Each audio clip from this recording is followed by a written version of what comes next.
On tonight's episode, Micah pisses off Star Trek fans, Brent pisses off Micah, and I piss off everybody else. Welcome to another episode of Nerdherfers.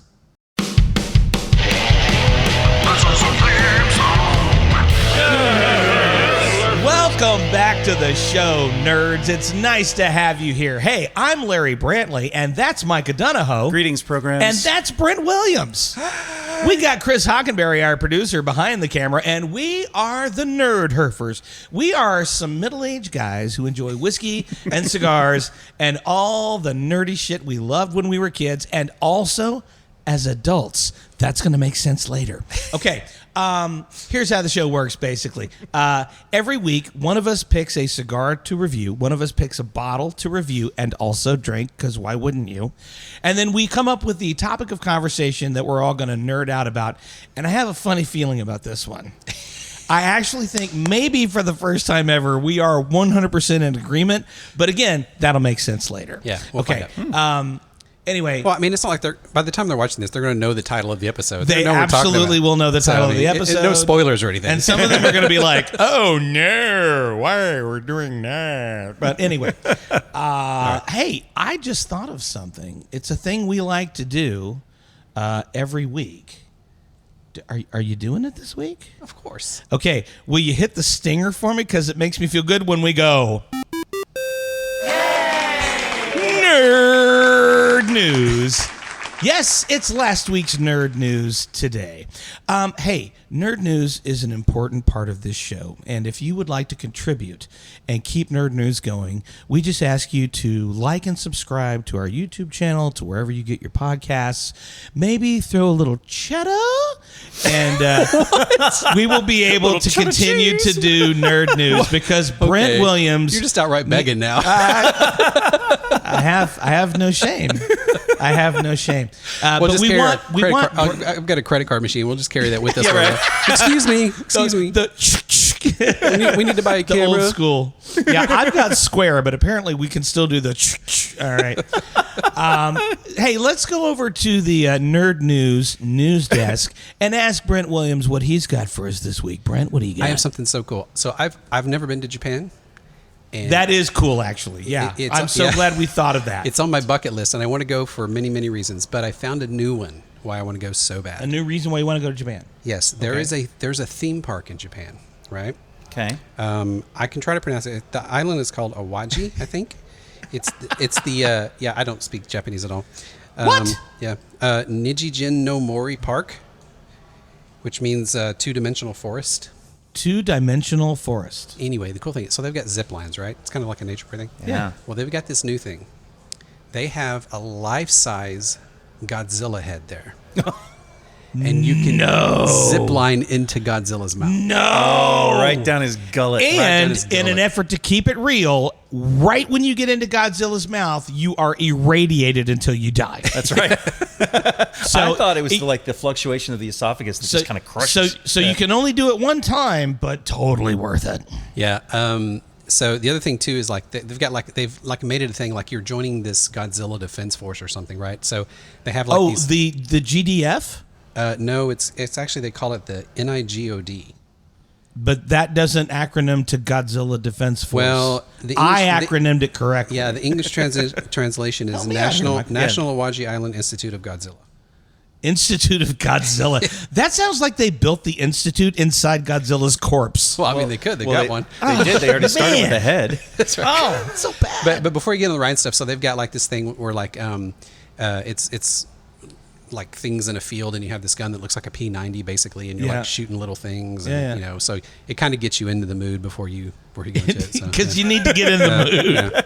You need to get into the mood before you zip line into Godzilla's mouth. I'm just saying. Do you grease up with some Crisco or something? Yeah, so you make it down the esophagus in one straight line. Maybe play some old like Akira Kurosawa films in the background. Have a little sake. Get in the mood. All right. Get in the mood. This is something. I'm sorry, I've got to set this up real quick. Oh, here we go.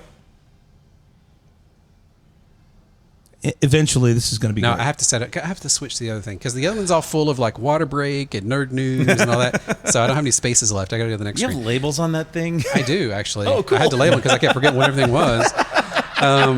So anyway, so NASA's had this probe that's been out in space for a while, and it's been flying through the sun's corona. It's been making multiple passes because they're studying the sun and all this kind of stuff.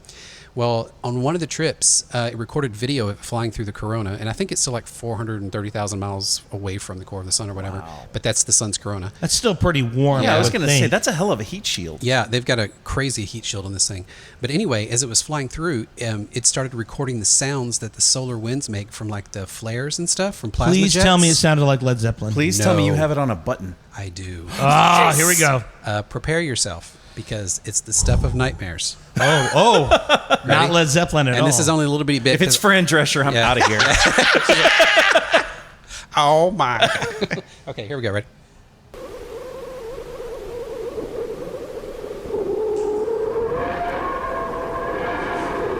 Awesome. You know what that sounds like? Close Encounters. Yeah? Yeah. The radio. Like when you listen to the radios. Oh. I was like, I did not hear. Boo, boo, boo, boo, No, but like during the scenes where they're like trying to tune I understand. in the I radio. understand what you're saying. Yeah. No, Anyway, thanks, Brett. That is the stuff of nightmares. Yes. Thank you. I, think it's, I mean, there's like 6 different recordings. Meanwhile, there's 6 different recordings, and they have one where they turn like these waves that get emitted. They don't really make sound, but they translated them to sound, and it comes out like these beeps and boops and stuff. It's actually pretty cool. We're gonna set that up as a ringtone. Yeah. And put it on the website. Oh no! Yes, please. All right, this one's funny. I'm going to end on a funny one, right? No sad news. I'm not doing sad news anymore. Yay. I'm just not doing it. He thinks he's not, thing. but Yeah. He's about to drop one on us. So, Cinemark recently had a Bring Your Own Bucket Day. Wait, hang on. Yeah. Hang on. No. This requires a lot more context. No, Cinemark movie theaters. Yeah, I know that. Bring your own bucket for popcorn. Okay. Oh God. Okay. How many people brought the Dune? No, that that's would not be even funny it. though. That's not even it. It's $5. Fill up your popcorn. People brought like nightstands. Yeah.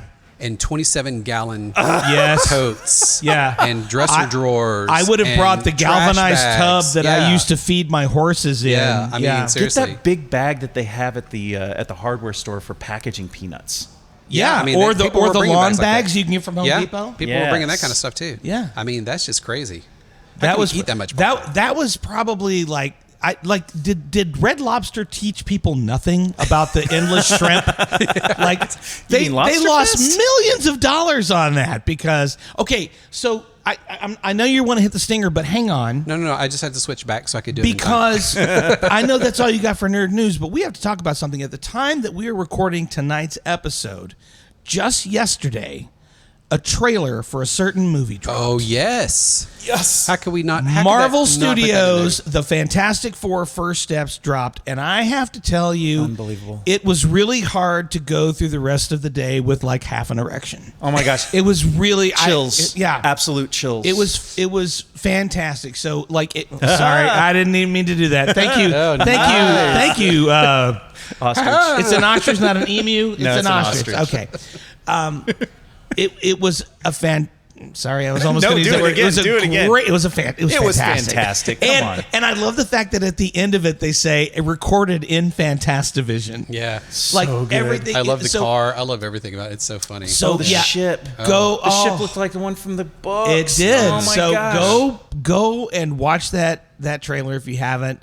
It's Pedro Pascal, Vanessa. Help me out. Vanessa. Oh, the other yeah. Loki and Loki. No. She was the No. Am I wrong? No, you are 100% wrong. Wait. What are you trying to say before he just shuts it all down? I thought she was. He thought she was the female Loki. No, I'm wrong, aren't I? You are. It's not. Okay. But I just wanted you Anyway. to finish your sentence. Micah's trying to be nice to me. Eben Moss Bacharach, Jonathan Quinn. Yeah. Great cast, but it's got that retro 60s futuristic Yes. feel. Oh, and get this. So if you remember from Captain America First Avenger, Yes. they did an outside shot of Manhattan. Yes. And there is a slight futuristic look Kind of to looks the 40s like the Baxter version. Building. And then you have this look at the city in the 60s, And it's like an upgraded version of the 40s version of Marble Manhattan. And I was like, wow.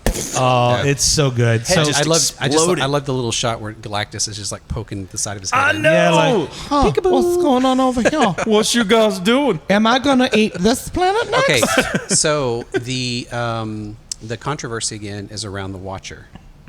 Is the Watcher in this or not? Yeah, I'm going with no. I don't know. You're gonna say no. I'm gonna go with no because why- all of us were having this Why discussion would we today. guess why would we guess or not guess? Well, they were just saying. Well, because it's fun. I'm sure, but- and who? Okay, there was an hopefully actor, Cap time travels and makes there was an an actor appearance they too. were thinking was going to play the Watcher. The guy that does John the Malkovich. voice? No, we see Malkovich I in the hope trailer. not. That he's not the Watcher. No, not John Malkovich. If He's any- Red Ghost if he's anybody. They should get the guy from Westworld that's doing the voice from in the What If animated series. Jeffrey. I will find this out. Okay, we didn't. Prepare but for he's this got one. the greatest voice, and I mean they could make him look so good. Yeah. But all I'm saying is, it's like we've already got Galactus, and although we didn't see them in the trailer, the Silver Surfer. So I think it's going to be kind of full. Now, post credits, odds that we're going to see Doctor Doom, a la Robert Downey Jr. Oh, I don't think so. You don't think we'll see Robert No, Downey Jr. in because post credits? I mean, Post-credits? maybe a post credit. Well, that's what he's saying. That's what I. Post-credit scene. Not during was, the- yeah, literally why I brought that whole thing up. Active listener. And it's so good, Look at so Mike. good. Oh. All right. Well, I'll blur that out. Okay, get your finger on that button, homeboy. That's it for this week's episode of Nerd News. Hey, you can find all of our I almost said nude nurse again. We should just change it to Nude Nurse. Oh man, know why we we don't. would get so many more viewers if we did nude nurse. You can catch. Depends on the nurse. and false advertising. Fair enough, both of you. You can catch all of our nerd news segments on our YouTube channel. So by all means, go and check those out.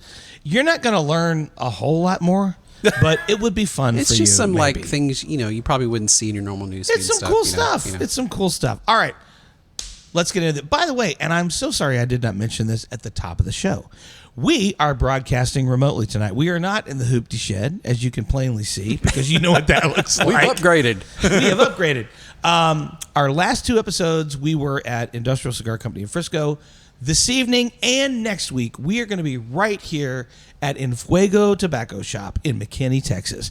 By the way, Enfuego Tobacco Shop has two locations in McKinney, Texas. They have one in historic downtown McKinney. We are at the Hub 121 location, which is brand spanking new. Yep. Thank you, Ryan, Palmer, Alan, and all the staff for treating us so well. But we'll be here for this episode and next week's episode, and we are so happy to be here. As you can see, we've got books, we've got leather chairs, we've got cigars and whiskey and nerd shit to talk about. So honestly, I don't think we need anything else. We're good to go.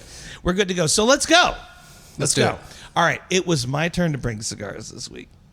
And of course, because we are here at Enfuego Tobacco Shop, I wanted to pull something from their humidor. And boys, have I got something for you. Is this an all the time thing or a not all the time thing? It actually could be an all the time thing if you love it that much. All right.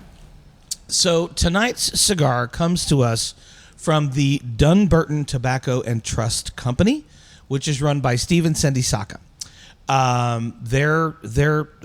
They're Texas folk. And they started the DT&T company several years ago, and the very first blend out of their line was called Sobremesa. Okay. And so I just happened to be digging around in the humidor here at Enfuego Tobacco Shop tonight, and I found the original blend. This one is called the El Americano, and let me give you the download on this before I hand over the cigar, because I think this is one. I've never smoked this cigar. Make us wait. I've never smoked this cigar, but I do think that this is going to be one that's directly in our wheelhouse. So the wrapper on this is going to be an Ecuadorian Habano Rosado. Okay. The binder is a Matacapa Negro, which is a Mexican wrapper. It's not San Andreas, right? But it is a Mexican dark wrapper. But listen to this, you guys. The fillers are, we're starting with Pennsylvania Broadleaf Ligero. Okay. And then there's 4 different types of Nicaraguan tobacco in Nice. those fillers. All right. So my guess is that it's going to be a very complex cigar. Okay. But the price point on it is like 14 and change. So it could be, it's not definitely, it is definitely, could be maybe an everyday cigar. Anyway, I don't know. That made so much sense. And I have some other cigars in here, but... Do you ever feel like sometimes you're sitting in elementary school while the teacher's about to pass out candy and you're like... And then they don't? No, they're just like, oh, hold well, on now a you're second. not And getting you're one, like, Micah. All right, no, I'm just kidding. You're, of course, getting one. This is the Sobremesa El Americano from Dunbarton Tobacco and Trust. Dankeschön. Bitteschön. Thank you, sir. All right.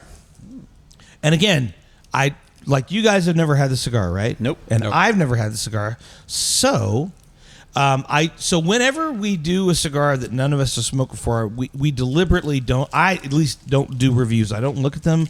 I don't want to know anybody else's opinion. I just want to know from my own damn self what this is like. So, let's go. It's got a little footband which needs to come off. Here we go. All right. So I'm gonna. So when I was growing up, this is the way cigars smelled to me when I was growing up before I started smoking. I was like there's this okay, don't take this wrong. There's a pleasant mustiness to it. yeah. Oh, I like that a lot. Oh, yeah, I see that. Mm-hmm. Now I got to do this a little bit because as you can see how we're set up here. Yep, that's right, Micah. Yep. Just hit it, all of it. Just hit as hard as you can. It's all good.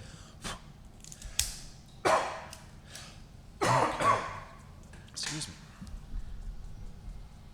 Do we need to have our producer get you some water? Nope. Okay. Micah got that new Rona going around. The new Rona. All right. Cold draw. Ooh, A little tight. Not for me. not for me. There's some sweetness. Mm-hmm. Black cherry. And chocolate? Yeah. Ooh. Oh. Y'all know those cordials that you never ate at Christmas because you Yes, thought they I were was about to gross? say those like Queen Anne's or whatever. Yes. Chocolate covered cherries. Yeah. Yeah, that's my it right grandfather there. used to love those. Yeah, I have to get them for my mom. My every father-in-law single year. loves them too. All right. Well, let's just get to it. Toasting.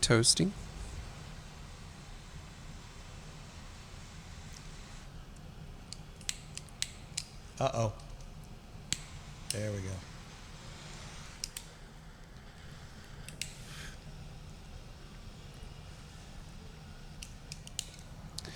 All right. Ooh. Oh. Wow. Interesting. I don't know. Well, that wasn't hit me, but it was so pleasant.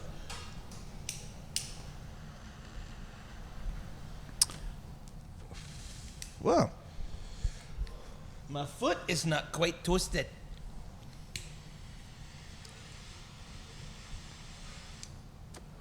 Notes, boys? The funny thing is it doesn't taste like it. Like the cold draw is completely different. Yeah. This is kind of strange, but the first thing that popped into my head is I feel like I'm smoking autumn. Oh. Does that make sense? You are a poet.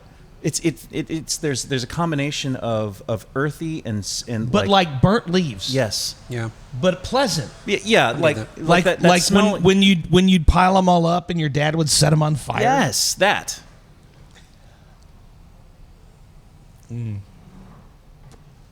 Okay. I'm happy. Yeah, that's good. We're off and running with the Dunbarton Tobacco and Trades Sobremesa. This was the original blend that started the company. And hey, Micah. Yeah. You know what would be awesome? You guys thirsty? I'm so thirsty. All right. So I'm kind of excited because I've been wanting to do this for a little while. The first time that I brought this bottle to you guys, I forgot the rock. Sorry, guys. No punishment whiskey tonight. Whew, thank goodness. I was actually worried about Promise. that. That means we don't have to work as hard. Okay. All right, so the first time I brought a bottle from this place was a blended whiskey that you guys didn't particularly care for. The next time I brought it, was a straight bourbon finished in sherry casks. Mm-hmm. Oh yeah. Now, okay. Which was way better. yes, Who didn't turn off their phone? That was me. I'm sorry. Because I'm sorry. That was me. Professional. you already know. We're going TX Bourbon Straight Bourbon. Okay, right. so this Straight is bourbon no whiskey. special finish. No special finish. All right. No other. This is just straight wonderfulness. And I felt like I had a little bit of a redemption when I brought the sherry casks. Yep. And I was like, I need you guys to know. I need you guys to know this. And you probably have already had it before, but we had to do it on the show. So I'm actually I have a story that goes with this. Oh, Micah, hit me. Believe it or not. So we're recording this in early February, and I have a very good friend who is part of a charity that they do every year, and he and his wife asked me and my wife to join them at this charity event this year, and it's going to take place at the TX Distillery Ranch. I'm so excited. If you've never been to the distillery never in been. Fort Worth, audience need to go. It Yeah. is a wonderful experience. There's a wonderful place that you can stand in their little yard area that frames downtown Fort Worth so perfectly. It is just absolutely I'm so gorgeous. excited. Please go and to the it's going to be distillery. like a urban cowboy theme. So yeah, Awesome. I'm Nice. pretty excited. So let me get into this. Let's go. As discussed before, it is an That was terrifying. That's quite precarious. let me know when you're ready. We're ready. Okay.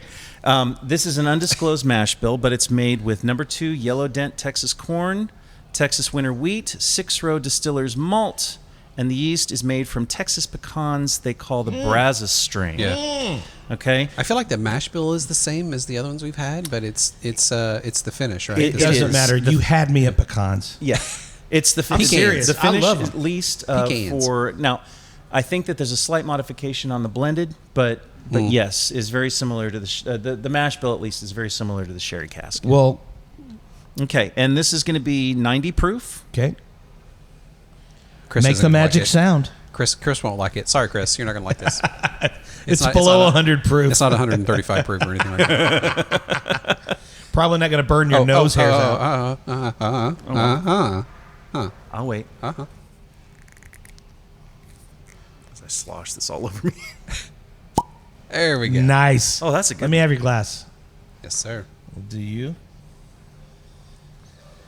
Is this one we should drink neat all the time, or I do you- like it neat. If you guys decide you want ice, then we do ice. Okay. But this is I think it'll be all right. this is a neat one for me. You prefer to drink your whiskeys neat, though, more often than not. Do you not? Well, I mean, it depends on what it is. Okay. I've definitely found, at least in my experience with the show, that that there's there's certain ones that taste better once the water's been in, whether we use a pipette, which has always been really nice, or whether the ice cools it up. But I have to admit, lately I've been using my Tavolo cubes. Well, Yeah. spheres. Yeah. Or footballs, or skulls, or roses. Because he's got options. And my wife was really cool to buy me the footballs and skulls. Yeah. So, All right. Nice. I don't know if anybody can see it. Try to get the label out there. Shall we give this a bit of a nose, boys? Let's do this. Oh, I love this stuff. The nose is a very that is traditional just- bourbon. That's just oak and oak and oak and oak and oak. You've said nothing wrong. Vanilla caramel as usual. Yeah, I mean, All the classic notes of what Yeah. I would consider a standard bourbon. I get a little bit of honey, a little bit of banana.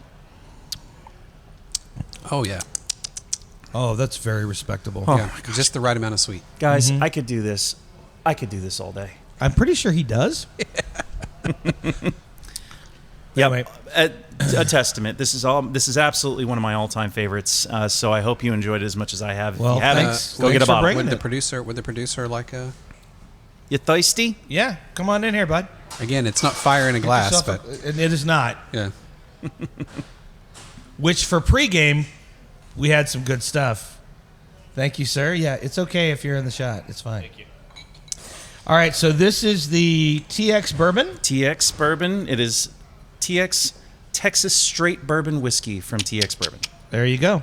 Very good. And we've got our Sobremesa from Dunbarton Tobacco and Trade. And now, ladies and gentlemen, it's time to get into this evening's topic of conversation. Now, here's where the fun begins. Here is where the fun begins.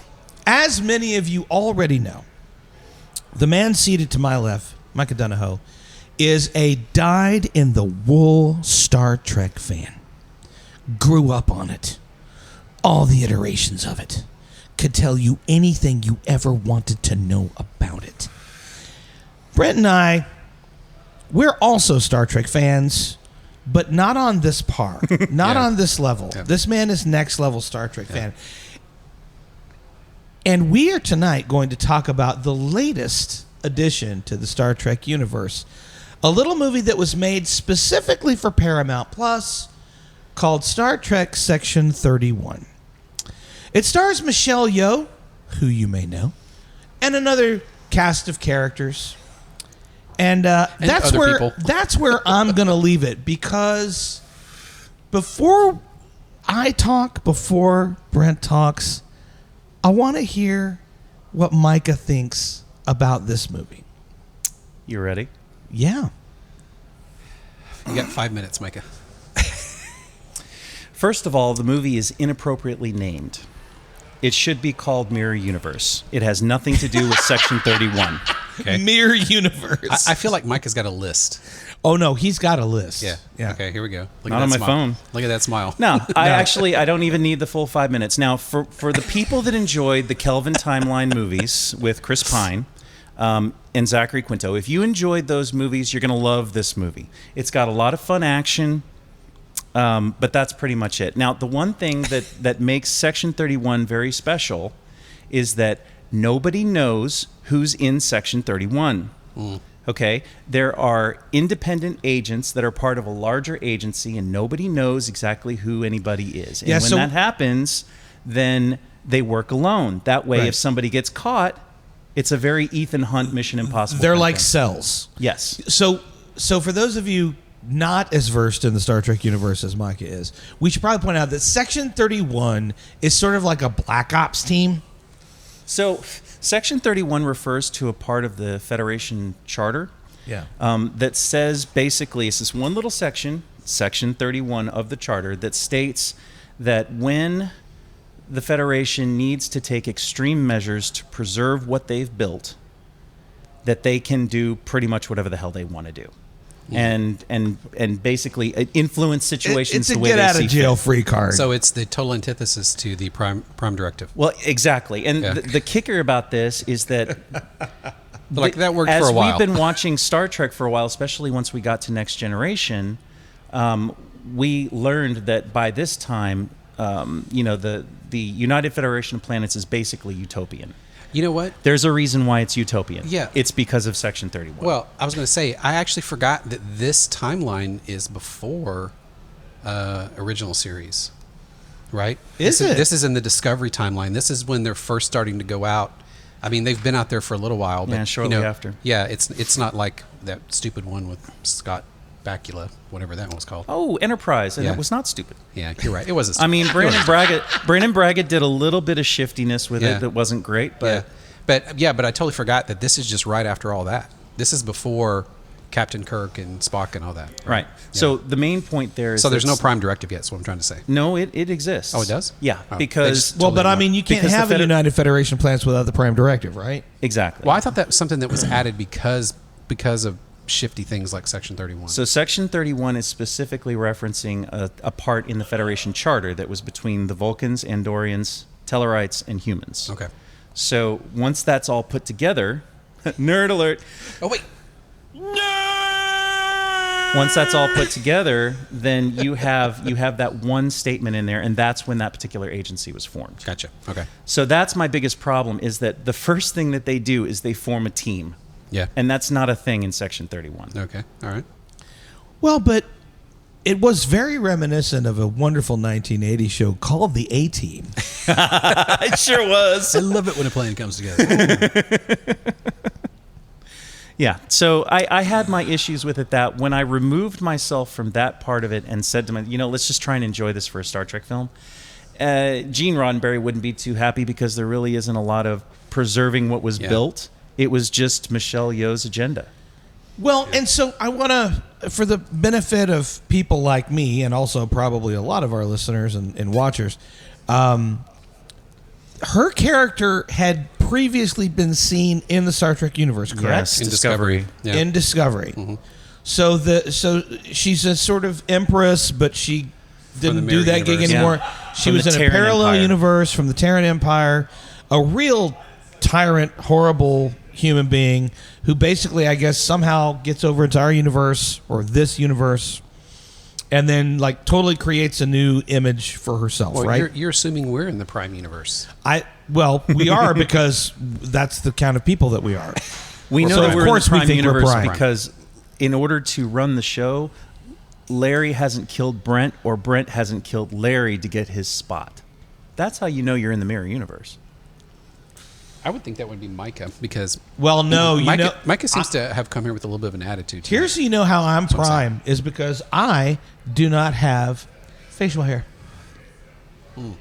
That's how you knew the bad. That's exactly right. That's how you knew the bad guys. You called So it. I'm just sitting here being myself. So with for two all you evil know, people. yeah, for all you know, Micah and I are from the Bizarro world. Yeah, Well, Micah and especially Brent Prime because of the goatee. Yeah, Micah and Brent Prime are long gone. I don't know what happened to them. Killed them a long I've got time to ago. do the best I can with what I got. They were annoying. But anyway, so I did not see Star Trek Discovery, so I didn't know that Michelle Yeoh's character had already been sort of introduced.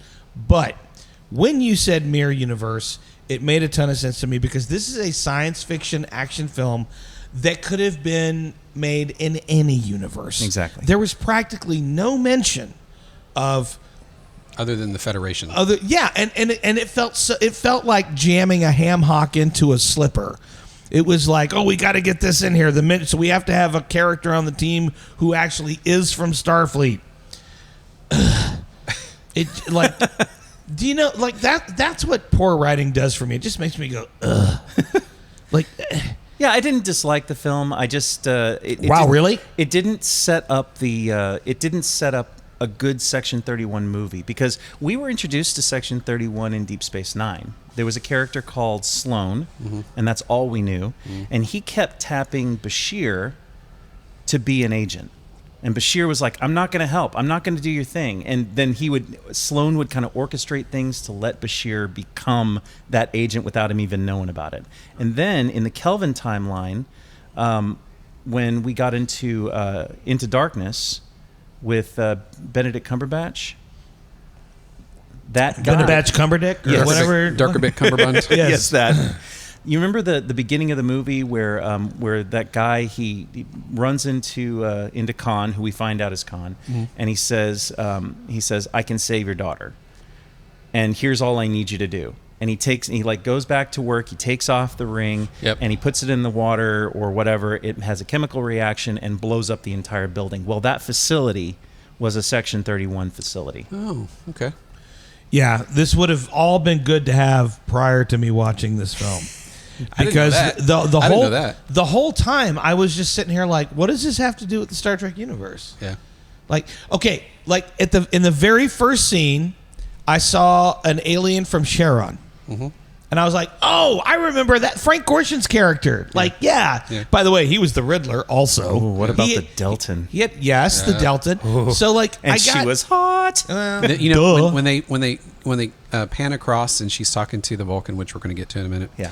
Oh my God. The first thing I thought, Larry, did you do the voice of that Vulcan? I did. I literally said this out loud as they panned across her.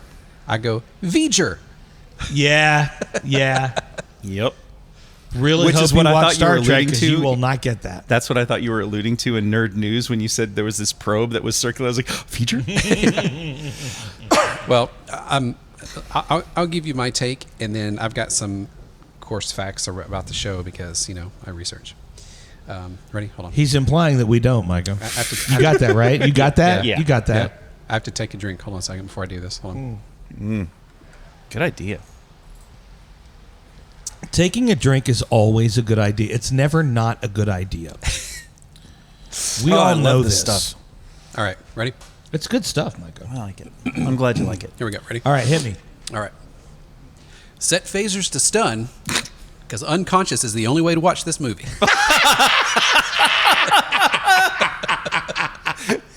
Oh, man. That should have been their tagline right there. Oh my gosh, are you going to build on that? Because I'm going to need more. Well, yes. So I'll start off by saying this has an 18% on Rotten Tomatoes, right? The top critique review on this, like a movie critic, beam this out of here, Scotty. Yeah.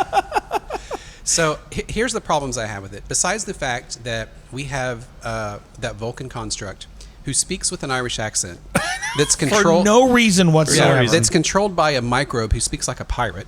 Yes. Right? And then we meet his wife later. Who speaks with a North Carolinian accent. Yeah. I know. Basically what they did with this, and Larry and I briefly discussed this. We didn't want to give away spoilers or anything, so during the week we briefly discussed it. And I said, it feels to me like they tried to make Mission Impossible in space. Yeah. Right? And doing my research, I found out that's where they drew inspiration. Really? Yeah. Not the A-Team. No. That disappoints me. Yeah. Because it was more like the A-Team than it was MI. Yeah. Well, I thought it was kind of a cross between like Mission Impossible and Suicide Squad. Kind of. Yeah. Because you have all these misfits.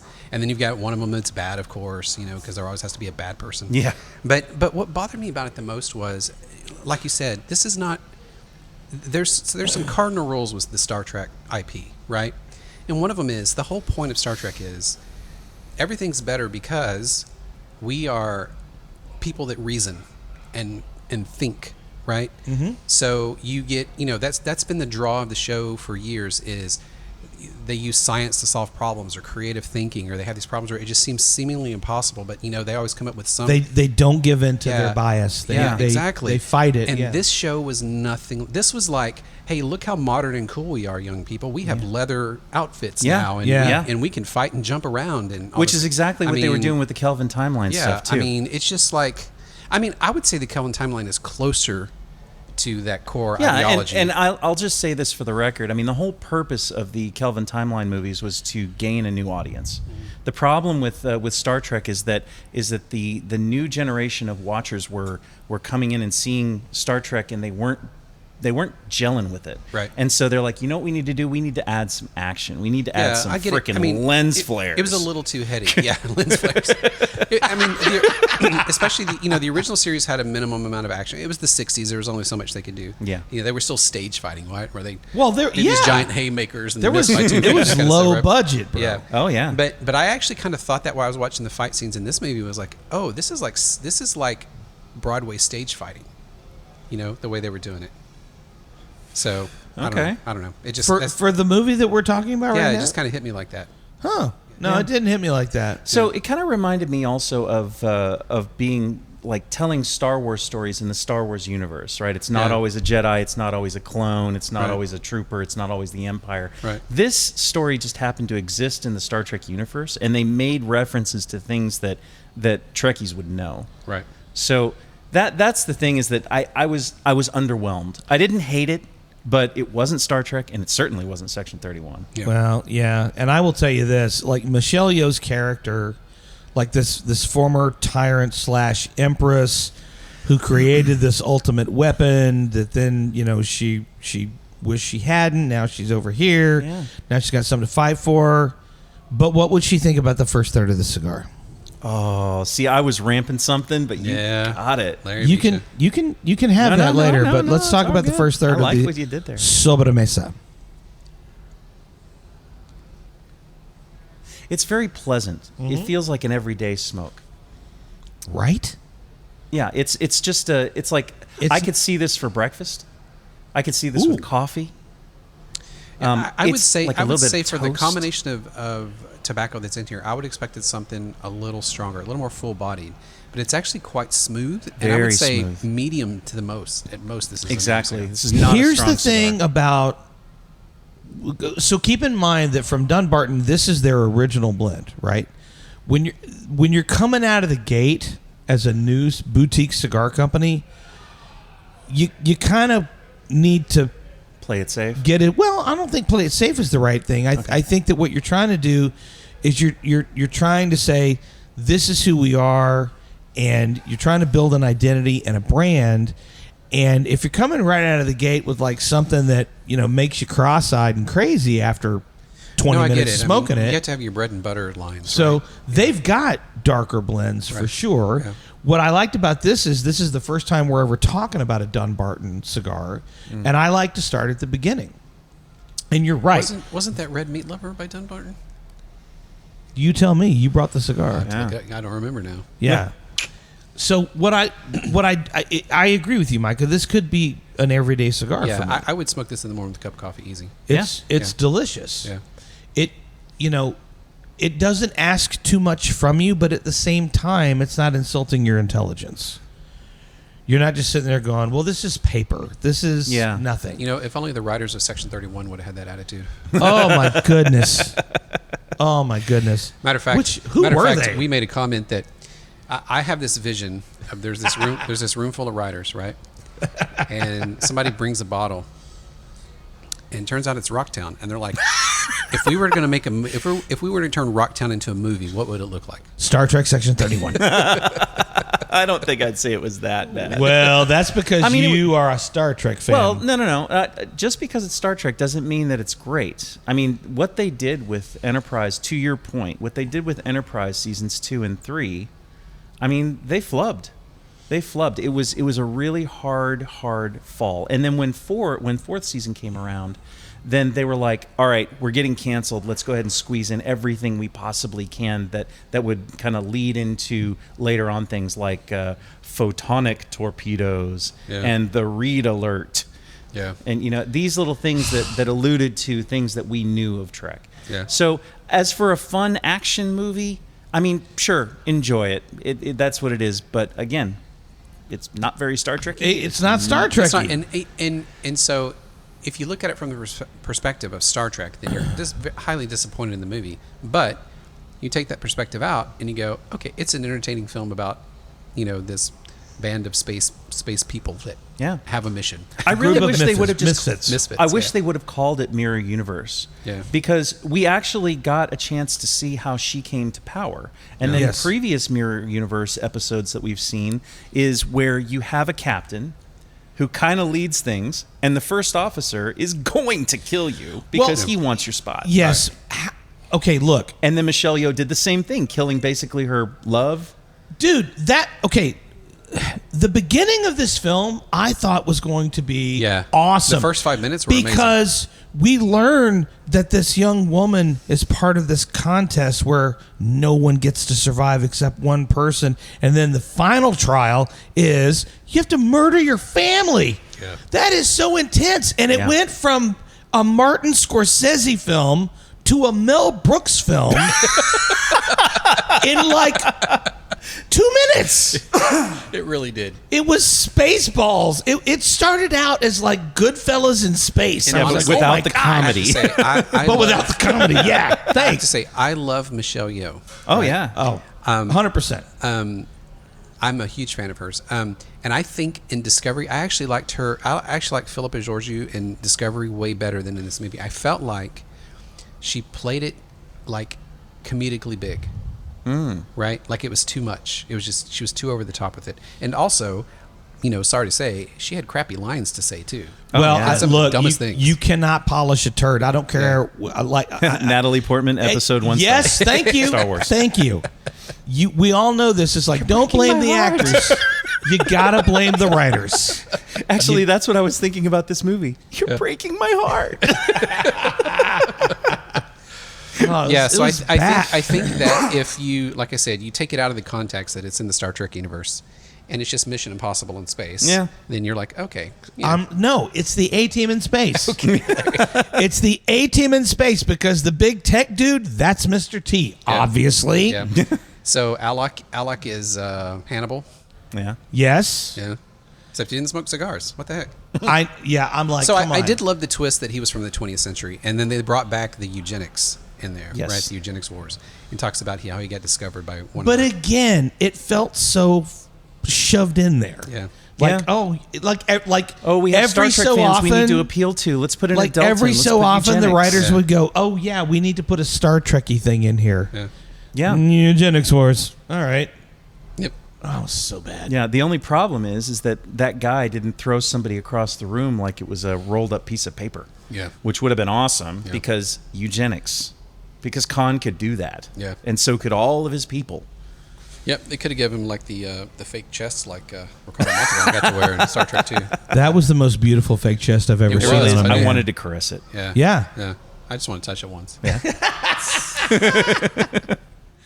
Yeah.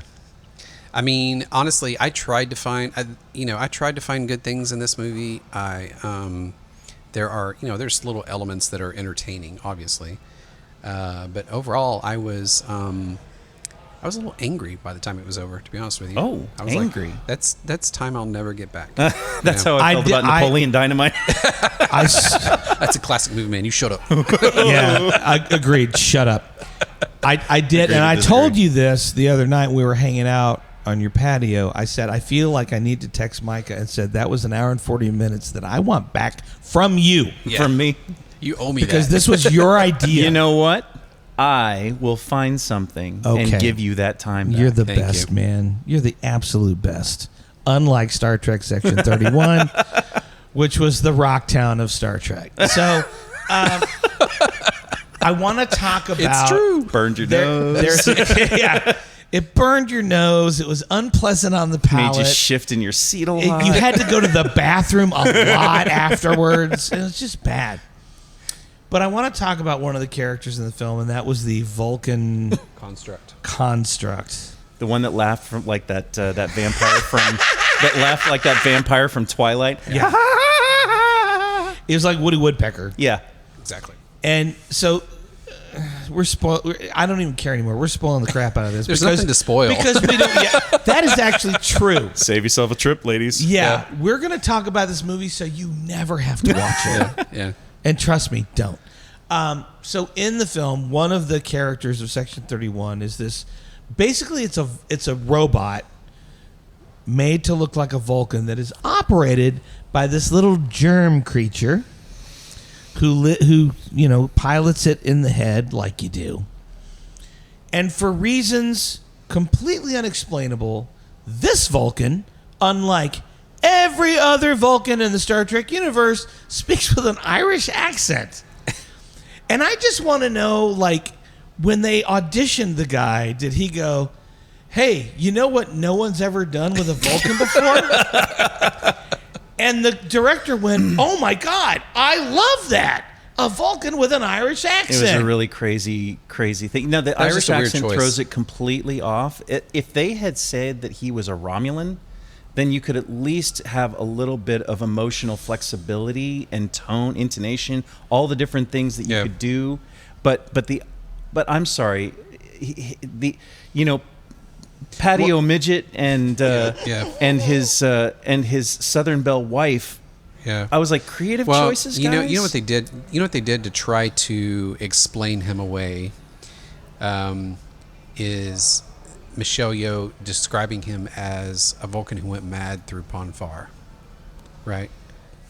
Which is not true, because if he had, he just would have killed everybody in the room. Exactly. Yeah, I know. But I'm saying I think that was their attempt to try to explain away the bad choice of making him this crazy Irish person. Which made every Star Trek fan look at the camera and go, But it gets worse, guys. Believe it or not, it gets worse. Here's how it gets worse.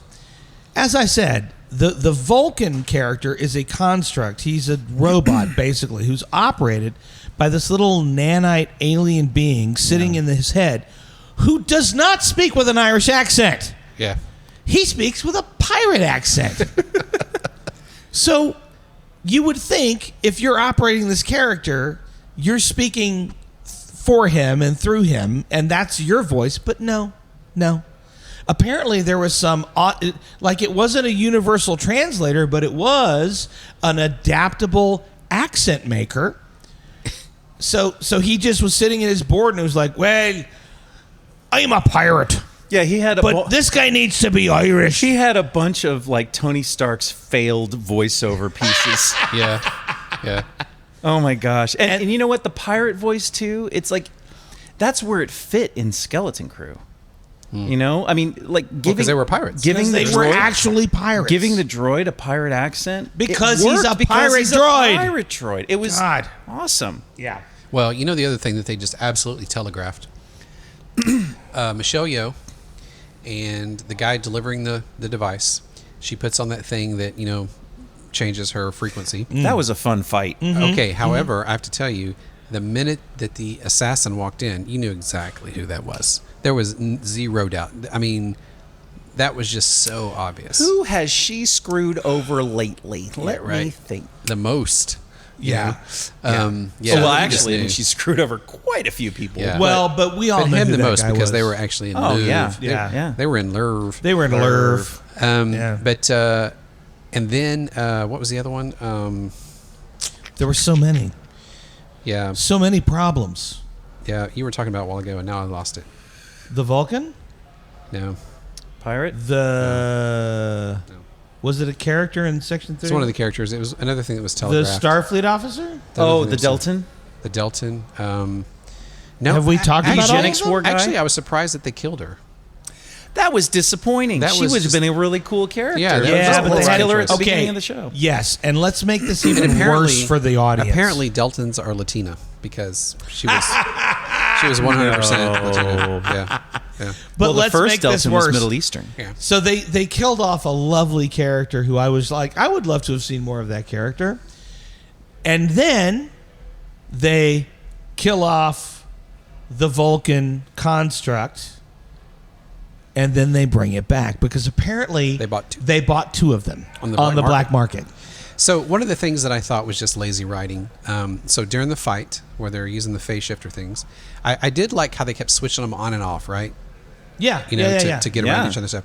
But the whole thing about after it goes through the wall, and Michelle Yeoh's trying to run through the wall, all of a sudden her thing glitches and her foot gets caught. Yes. Right. And of course, How handy. the minute the assassin walks off with the thing, her shifter works perfectly, again. and Yes. she just gets up and goes. Isn't Goes that like- handy? That's just. Well, MacGuffin. that is where I Amazing. want now. That is where I wanted Ryan Reynolds as Deadpool to just show up and go, "That's just lazy writing." Yeah.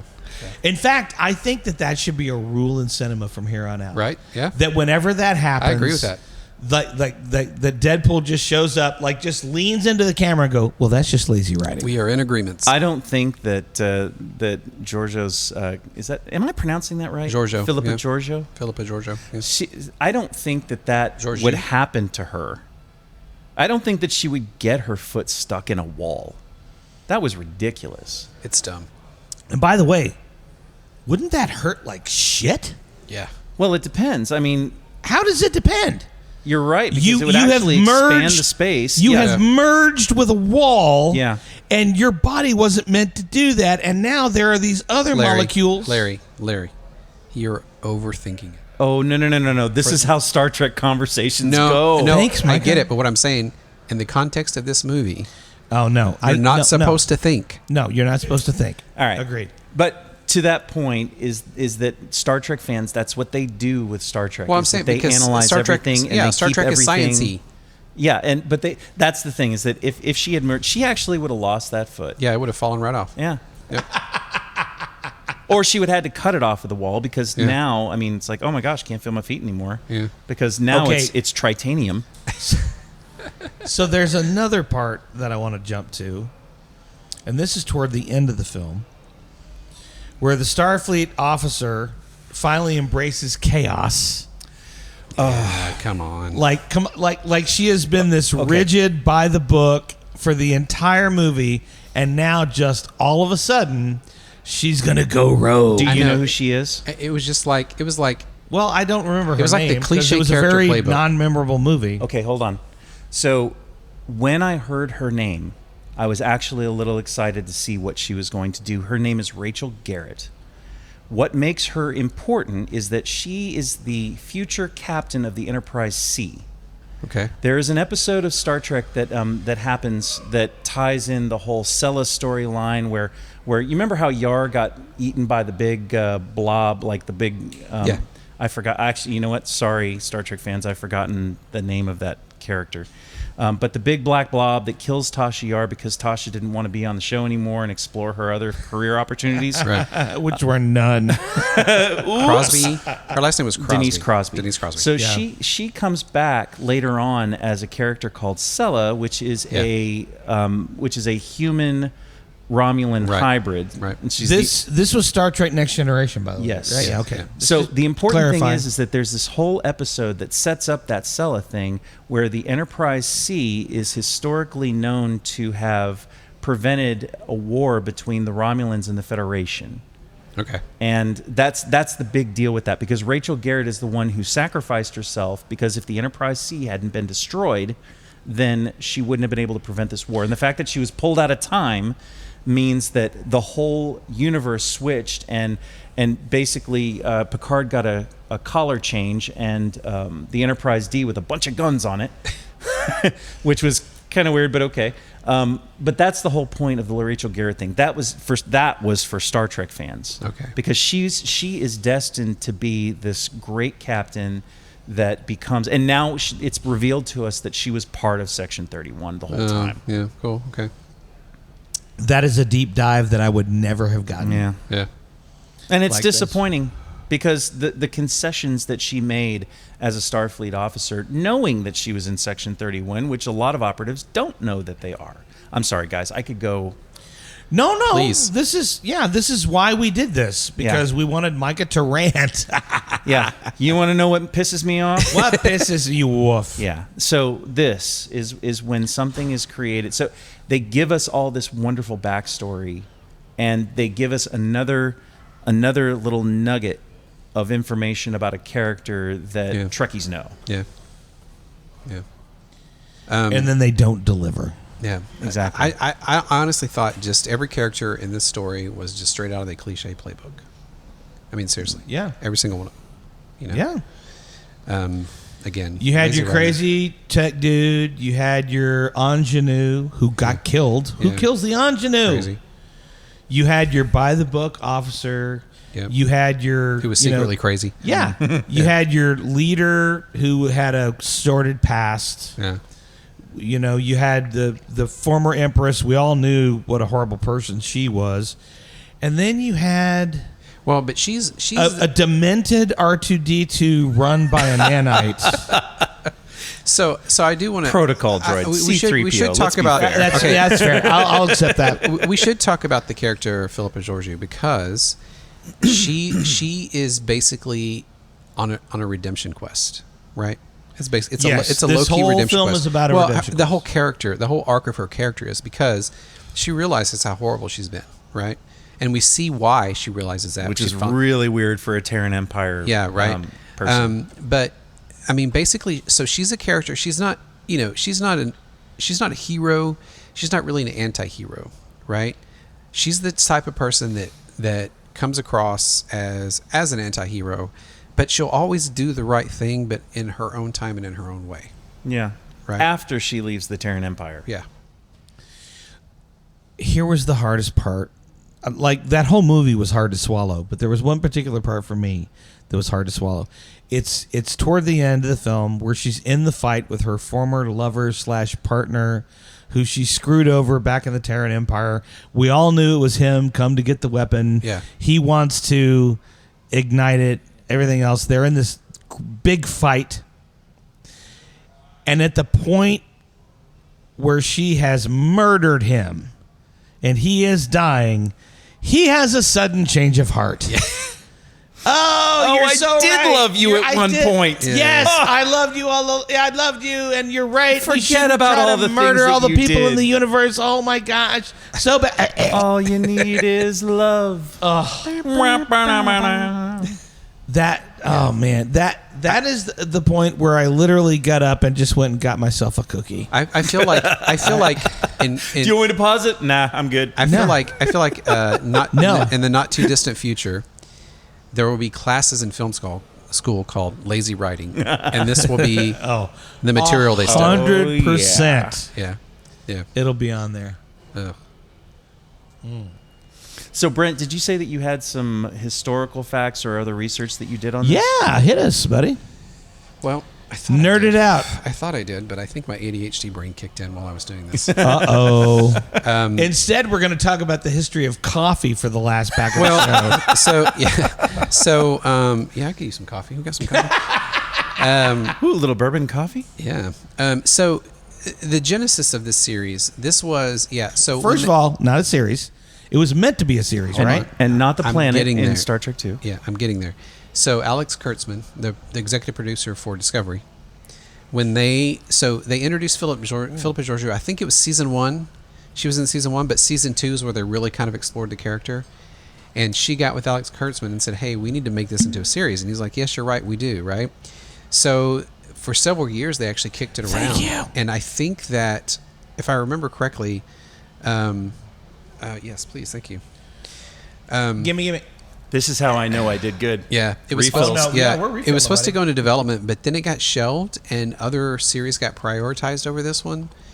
And basically, what they did is they just, at that point, they were just like, "We're going to turn it into a movie." But they actually didn't start. I thought that they had shot some of the series footage already, but they hadn't. They actually didn't start this in production until 2024. Interesting. Right? So it was an idea up in that to that time, and Right. it basically had been in development for several years. I thought they'd actually shot some of the series already, and then decided to turn it into the movie. They just basically compiled the series. But that into- did not happen. That's not what happened at Okay. all. Yeah. But the original idea was, yes, it was going to be a series, and then they, like I said, it got shelved. Other things got. I'll be prioritized. perfectly honest with you. I don't know that Michelle Yeoh would have time to do a series Well, because, like, she Well, I mean, she did. back then. Discovery. but yeah, she wasn't in Discovery. every episode though. She wasn't in it all the time. No, but Right. a lot of them. Anyway, but go ahead. she Well, season sort of 2, had yeah. this resurgence of her career after Shang-Chi and the Ten Rings. Well, yeah, and that was actually part of the issue why they didn't start filming when they did. The other thing was too is Discovery ended, the 5th season ended 2023, right? Mm-hmm. And so then it freed up them. Now they had production time. Now they could start developing this for real, right? Yeah, I'm really glad they didn't make this into a series. It wouldn't have lasted us. It would have Because if it lasted I would- a seasson. If they didn't have the entire season in the can, I don't think it would have. I lasted a would season. never have made it through the series. Yeah. I made it through an hour and 40 minutes of a movie that I'm still asking Micah back for. Oh, I'll help. I know. And I Got you. appreciate I that got about you. because I care. Is that what you appreciates about it? That is Is that what what I you appreciate appreciates about about me? him. That and his ass. He's got a great ass. Thanks. But I just the biggest issue for me of that film is every Star Trek, whether it was a series or a film, everything of it always existed in the Star Trek universe, and you knew it existed in the Star Trek universe. There was all this context and everything else. Coming as a person who'd never seen Discovery, who did not know that Michelle Yeoh's character currently existed in that universe, I came into it like, what is happening right now? And honestly, again, for the first scene of the film, I was like, oh my God, this is going to be dark.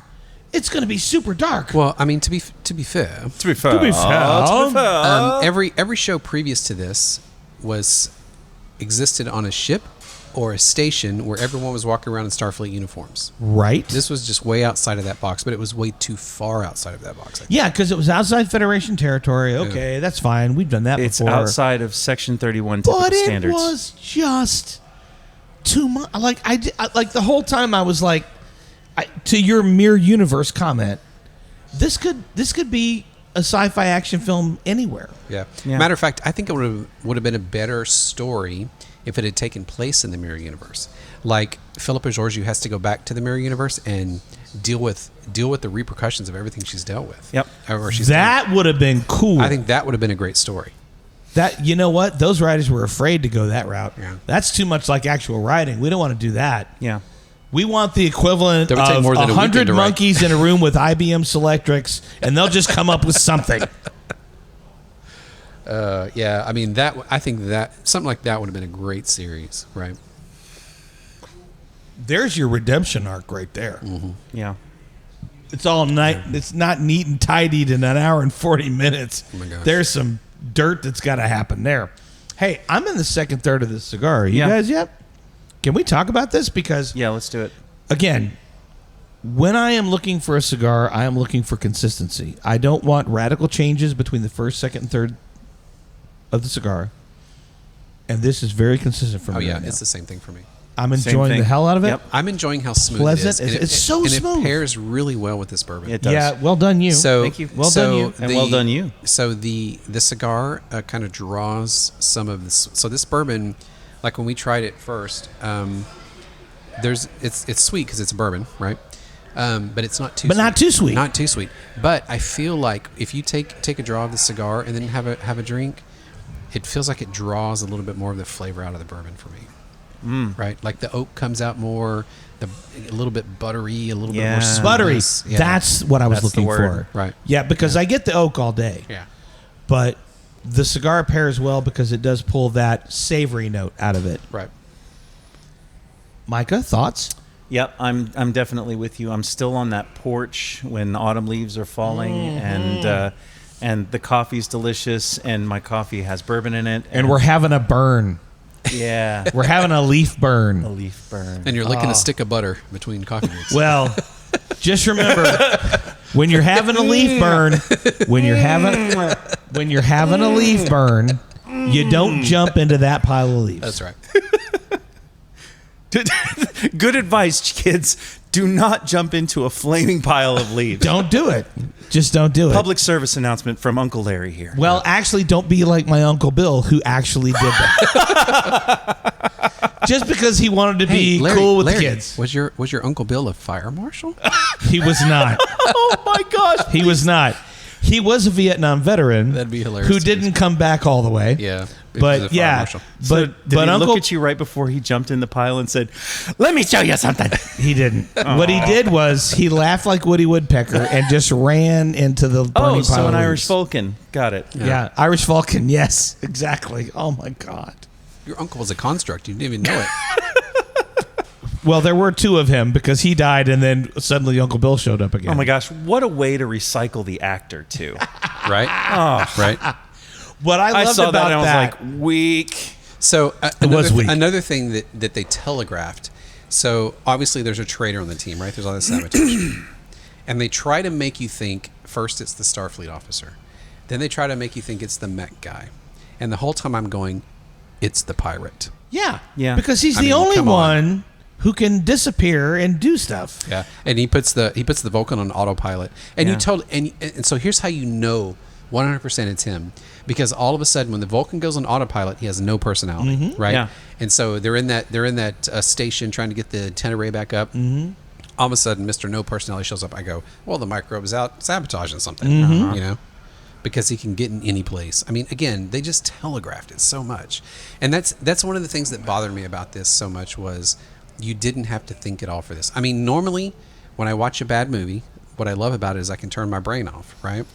However, you have expectations. If they're going to stick a label of Star Trek on something like this, Yes, sir. You have expectations that you're going to have to actually use your brain to get through. Yes. Yes. And I was kind of disappointed that I had to turn it off. And the fact that they actually called it Section 31, the reason why I was so stoked for this was because Section 31 is all about espionage. Yeah. And because Michelle Yeoh was attached to it, I was like, she's going to have her own espionage episode. Basically a really long episode. I'm very stoked about this because if you go back and revisit other episodes that were Section 31 related, then you see that. Everybody around, there's no team. Yeah. Everybody around them is part of everyday normal life. Right. But the person that's a Section 31 operative, nobody knows that it is. Loose cannon, and baby. they are... Yeah. No, wait. Not loose. Because No? they are running with a purpose. Right. And they are influencing things around them to make sure that the mission that they have is successful no matter what. No matter who dies. Yeah, and that type of operative, you know what that reminds me of? The assassin in Serenity. Yes, He believes in something, and he knows he's a monster, and he knows he'll never get to enjoy the fruits of his labor. And that was Sloan. But he has a mission, yeah. That was Sloan in Deep Yeah. Space Nine. And he was played by a wonderful actor I love, and I can never remember his name. He was in Demon Knight. Oh, goodness. Well, only if there were... If only there was some Oracle-like device that could tell us what his name was. So look that up. Not a Ouija board, but Pretty dang close. it's very close. But this guy... Except without all the evil spirits. I've always loved him. I don't know. Really. This actor has always played such... I feel like he's never had his day in the sun when it came to filming. What? Richard Brooks? Is that right? No, we're talking about No. Sloan in Deep Space Nine. Sloan. You're going to find it before I can find it. Yeah. Yeah, I'm on the all cast and crew page. We're gonna get there. But check out Demon Knight. He was one of the main characters in that one too. Tales from the Crypt. That first Tales from the Crypt movie. Tales from the Crypt. Is it William? Talking about the one that was in Love Actually. No. The assassin in the movie No. or the series? No, the assassin from Serenity wasn't Love Actually. Yes, he was the one that was married to Keira Knightley. Yeah. Yeah. William Well, Sadler? in the movie. William Sadler. William Sadler. William Sadler. Thank There you you. go. Thank you. How'd you do that so fast? You know, Google. Because I know how Google works. Actually, I'm operating on 3.5 hours sleep, so Yeah. I don't even think I was actually You on have- IMDb. I thought I hallucinated. I'm on IMDb. Yeah, you're not on IMDb. But yes, so William Sadler, always been one of my favorite actors. And what he did with the Sloane character was just magical, because all you know of Section 31 is that there is one person that contacts another person that sets something in motion. You never see who the leadership is. You never see anybody on a team. Yeah. So what are you going to do? Well, Micah, I wish you had a T-shirt that said Section 31, because then we could put our T-shirts together and we could give our opinions on. Yeah, no. Oh, my God. Oh, your Oh, my appropriate God. T-shirt. I wore my this God. T-shirt on purpose tonight because this is basically my How you feel about the yeah. movie. Yeah. yeah, no. Yeah, no. So, just so you can remember, William Sadler also played Death in Bill and Ted's Excellent Yes. Adventure. He sure did. He did. You're right. He also played the evil Colonel Stewart in Die Hard 2. Yep. Where he did the naked martial arts stuff in his hotel room. He also Yes. played this corrupt senator in one of the oh my gosh, what's the Aikido guy's name? That was famous? Steven Seagal. Steven Seagal in a Steven Seagal movie. Yes. And the one scene I remember is Steven Seagal takes a sawed-off shotgun and like shoves it in his mouth. Yeah. And then the next scene, it's like they took ketchup. Hard to kill. Hard to kill. Hard to kill. They like took ketchup and like put it around the edge of his mouth like he was all bloody because he put a gun in his mouth. Yeah. I'm like, yeah, okay. He also played Matthew Ellis, the character Matthew Ellis in Iron Man 3 and Agents of S.H.I.E.L.D. He reprised that character. Okay. So he's been a baddie a lot. Yeah. He's in Iron Man 3. Who? He played Matthew Ellis. That's right. He played the president. President Ellis. Yeah. Yeah. Oh my gosh, you're absolutely right. Yeah. William, love you, man. All right. This is to you. I tell you what. What are you going to tell us, I Brent? think we've been going for a while, and I think that we can't really drag this through the mud any more than we have. I mean, I guess we could if we really wanted to. Do we want to go to Yeah. our next segment? It's time to do it. Is it? It's time Okay, it's time you to wrap it guys up. get them out because wrap it's it up. time to do. Oh, I don't have to get mine out because I'm a father and I have a corral of dad jokes just stored right up here. Must be so nice for you. I am also a father, but I'm also a grown man, and I don't do these. But hey, guys, there is a segment that we started, and we're going to continue it because now we've been drinking a little bit, so we're a little more loose, and we like to call this segment. It's the greatest joke in the world. The greatest joke in the world. Here's how it works. That's actually Larry doing that scream, That by is the me. way. I'm doing the scream.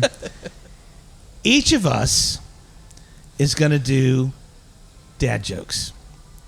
The idea is to get each other to laugh. Now, earlier, Micah made a Rocktown reference because what we wanted to do with the dad joke segment is we wanted to have consequences. So if you laugh at the dad joke, you would have to do something you really don't want to do, like take a shot of Rocktown. Which activated my gag reflex, even saying it out loud. I think Micah forgot it subconsciously because he doesn't just so much. So- I sincerely apologize because I really would have liked to have seen Rocktown as punishment. Yeah. I don't disagree with you. And but I apologize to our audience who definitely needed to see this as punishment. all right, Bring Rocktown in a bucket. bucket of Rocktown. Ugh. No, a bucket for the No. after effects of Oh Rocktown. yeah, oh yeah, yeah. For hurling, Larry. For hurling. Not the Irish game, by the way. Not the heart. The actual vomiting. That's right. Sweeper. So, all right. So who wants to start this week? I'll start. Go for All it. right, go, buddy. Well, guys, I found out today that my wife thinks I'm invading her privacy. Really? Yeah, I read it in her diary. Larry cracked. I didn't crack. I had something up my nose. Did you? It's a sinus. You're a fargin' liar. I think that would have been enough of a crack. Fargin' You would have had to liar. do at least a half a shot of Rocktown for that. well, Definitely. Instead, I'm going to drink a delicious TX bourbon. All right, I'll go. Mm-hmm. All right. Well, I was going to tell you a joke about time travel, but you guys didn't like it. What? I don't get that at all. Oh, I got it. Do a shot. I just got it. Do a shot. I just got it. Our producer just laughed so hard it caught our microphones. I'm going to save a shot of Rocktown just for you. Dude, that was amazing. I'm sorry. And it fits right into Star Trek. See, Star Trek, it's heady. It's you got to solve it. You got to solve it. I loved it. Yeah, that's great. I was trying to go with the you know what, criteria that man, Brent... I would drink 2 shots of Rocktown because I didn't get it the first time, or apparently maybe I did. I don't know. In the future. Yeah. Mine is not nearly so heady, but this is so embarrassing. I accidentally mixed holy water with my laxatives. I'm starting a religious movement. Holy crap. I don't know why that tickled me. All right, I'm going to do a shot of Rocktown when I get home. You ever notice, I have to point this out because, I ADHD and I point out things about Larry all the time. Every joke he's done so far has been some type of bodily function. Yeah. And your point is? And your point? You know what? I can see your point, but you should just wear a hat and it'll cover it right Are we up. only going to do like one joke per episode? One per Yes. episode. All Yeah, right. that's Okay. how it works. That's it. We And got I made you laugh. You made Brent laugh. Yeah. I snorted Yep. at your joke. No, my joke. Your You joke. always do that. You always confuse me with Micah all the time. You look a lot I'm alike. so tired of it. like honestly, It must be the I would glasses and the say facial the hair. two of you Yeah. have never been in the same room together, but you're in the same room together all the time. Yeah. So I know you're not the same. I'm person. like Micah if he didn't finish baking all the way. You're a raw Micah. That's sad. It is sad. I'm just saying I'm way shorter than you. Is all It I'm is saying. sad. Oh, my. But I do feel like this round went much better. So Yeah. I think you should hit that stinger again just because we can. it. Go. It's the greatest joke in the world.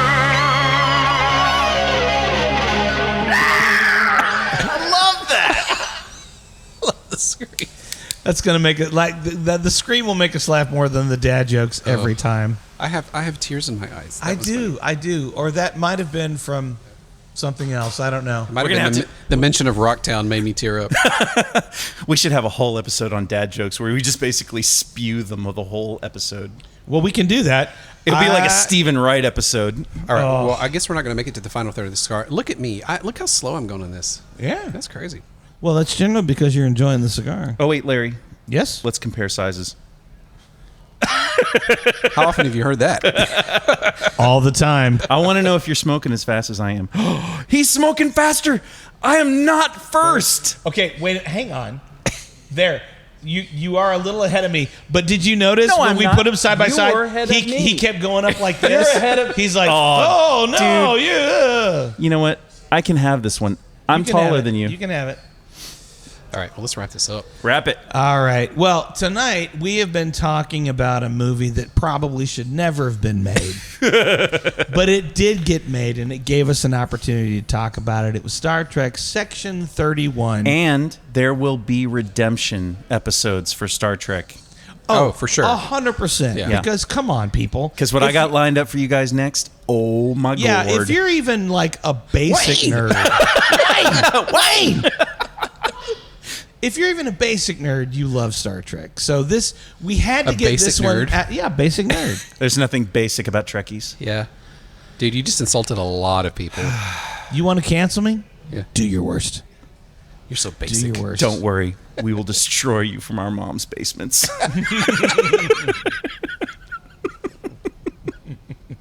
Get your I was, special in, sock I was in out, the middle of nerds. exhaling a breath, and I couldn't catch my breath to laugh at that You are welcome, sir. one. Thank you.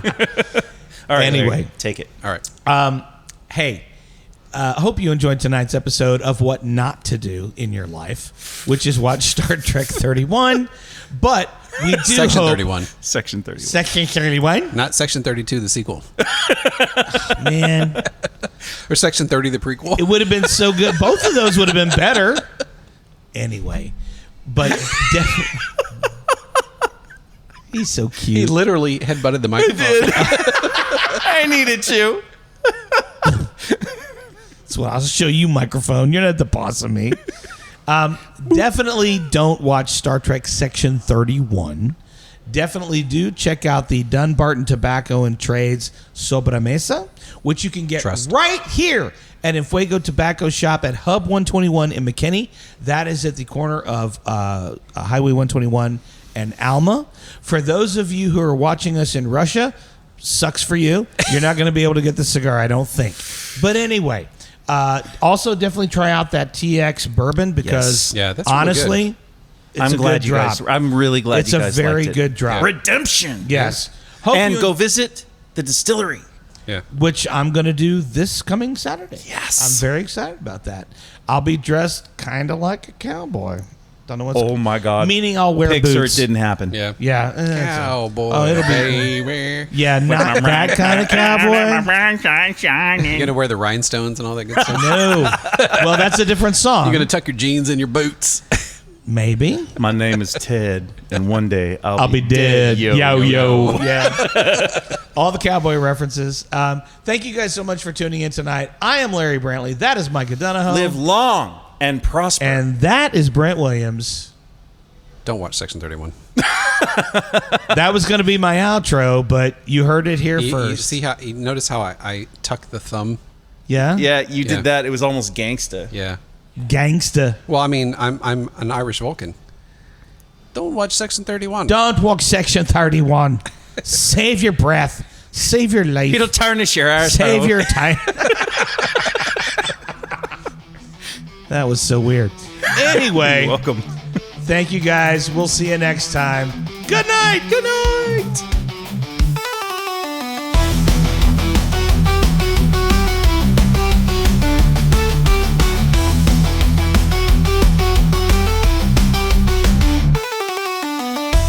This has been a production of Nerdherfers. Copyright 2025, all rights reserved.